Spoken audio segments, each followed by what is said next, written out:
你再講一次。想瞓個好覺其實好簡單嘅，喺枕頭底下放上一樣嘢，一覺就瞓到大天光噶啦。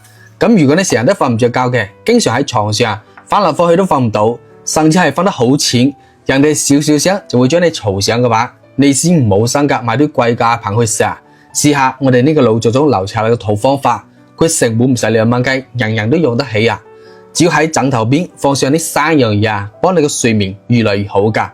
攞白芷10克、蒼煞10克、丁香10克，用透氣嘅紗布裝起身，擺喺我哋枕頭底下嗰度。呢3種材料啊，都係芳香料嘅草本嚟嘅，佢有燥濕健脾嘅作用啊。聞住佢散發咗個香味咧，可以令你邊瞓覺邊令你嘅身心放鬆噶，睡眠質量亦都會慢慢變好啊。